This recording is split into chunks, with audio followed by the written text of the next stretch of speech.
Welcome back to the ESPN Esports studio. Darin Kwilinski with you. And we've reached the middle point of the League of Legends split worldwide, which means playoff conversations are going to be starting up soon. But before we do that, we're going to bring in Emily Rand from the West Coast. Emily, we're going to break down our top 5 in our League of Legends global power rankings. The top 3 haven't really shifted much. They've just been jockeying for position throughout the whole split so far. But let's start at number 5. Kingzone Dragon X. I know you got some words about them. They're number 5, down a spot from last week after losing to Genji.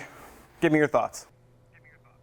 So we talked about this last week in terms of what would Kingzone have to do to move up in the standings, right? Because we saw South Korean teams performing well at Rift Rivals against the Chinese teams. What is it going to take for these teams to actually move up into like a top 3 position? And the key was consistency. And I believed in Kingzone and they let me down this week. So I do think I want to give a shout out to Genji just because I think they've been coming to the table with some really excellent game plans that make the most of the fact that their mid laner Fly's champion pool is in meta right now, so that worked really well against Kingzone. But for Kingzone, what we're really looking for is for some consistency in execution, because they have all of the tools to succeed, especially since we've seen, and I'm going to talk about it in other rankings too, a shift more towards bot lane focus, which Kingzone has depth, so they certainly know how to play around depth. They have all the tools to succeed. They just need to be more consistent.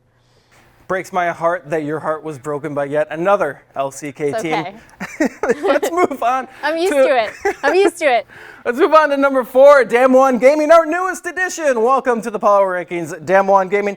Now, they took a good 2-0 over Griffin, have a sit at the 2nd spot in the LCK, and they were undefeated at Rift Rivals. They've been 2-1 since Rift Rivals.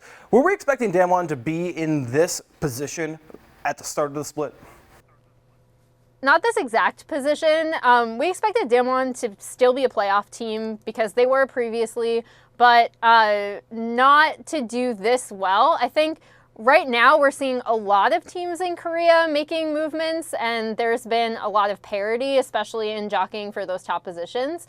So the question is, like, is Damwon the best team in Korea right now? And the answer is maybe, just because we haven't seen a ton of consistency from a lot of teams. But what I do think Damwon has improved in is their coordination and execution, how they want to play. Previously, when we were talking about Damwon, the biggest criticism of the team is that sometimes they look lost, especially in their mid game in terms of what to do. And that has looked greatly improved recently, especially post Rift Rivals. So congrats to them for that increased coordination, and hopefully they can keep it up.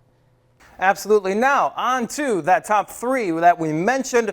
Number 3, FPX, Fun Plus Phoenix, still the best name in all of League of Legends, at least in my humble opinion.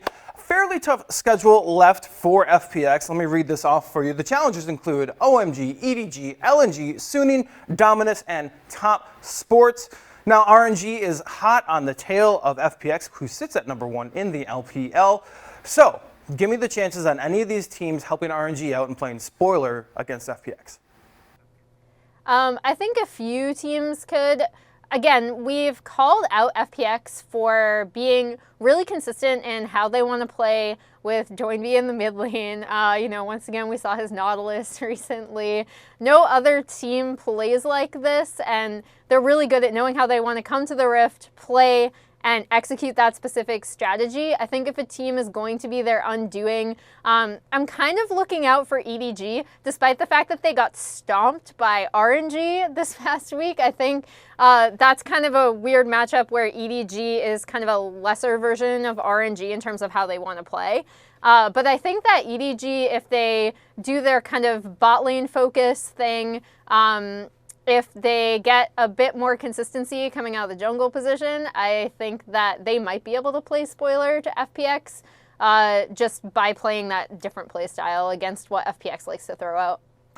Absolutely. Moving on. Number 2, sticking in the LPL. As we mentioned, Royal never give up. Everyone's favorite team, Uzi coming in there. But we haven't seen them since June 30th. So this is the first time we've seen them in a while. They weren't at Rift Rivals. They had a 2-0 week. Did you see anything different from RNG? Or are they still the same bot lane playthrough Uzi? I mean, I think we didn't see a lot different from RNG. I was happy that they came to both of their games and were like, we are here to win. We are here to prove that we are the best team in China. And I think they went a long way towards proving that. I think that one thing I do want to call out that maybe people haven't been paying attention to is that Lang X has been an incredibly great addition to their top lane position. So I think even though they still want to play, and you still see those plays like in Victory 5 where they're like diving tier 1 bot turret and they make sure to give the kill to Uzi, even though there's like 4 people there. You know, there's still going to be a lot of that, giving a lot of resources over to their bot lane, but this is a great meta for them to do it in. And so, I mean, I think they're the best team in China right now. Talking about the best teams, let's move on to that number 1, G2 Esports, Kings still in our power rankings and maybe even in the world. Emily, let's talk a little bit about the only team that plays, like, even has a threat towards G2 is Fnatic. They lost to them earlier. They don't play them again until week 7. But G2 is so good that they're even impacting the play styles. Fnatic even added a mid laner and tried to go for a play style of 2 mid laners, one in the bot lane, and it didn't really work. And then they added Reckless into the bot lane back and put him on Karma, and then that worked. So talk to me about what's going on. Like, does anyone really even have the ability to match the play style of G2? I don't think so. I don't think so. Like, you know how I talked about FPX, and no other team is as good as playing that style as they are, right? You might not say that that style is the best, or you might have issues about the fact that it limits their flexibility, but those issues are solved for G2 in that not only are they the best team at playing their playstyle, but it's a remarkably flexible playstyle that enables them to triple and sometimes like quadruple flex champions if they want to between either bot, mid, and top, like mid, top, and jungle, or bot, mid, top, and jungle. They can really make the most of that, unlike any other team in the world, and that is still their greatest strength. Also, I don't think the Fnatic swap was because of G2. I think it was because of something else, but we'll just leave that to the side.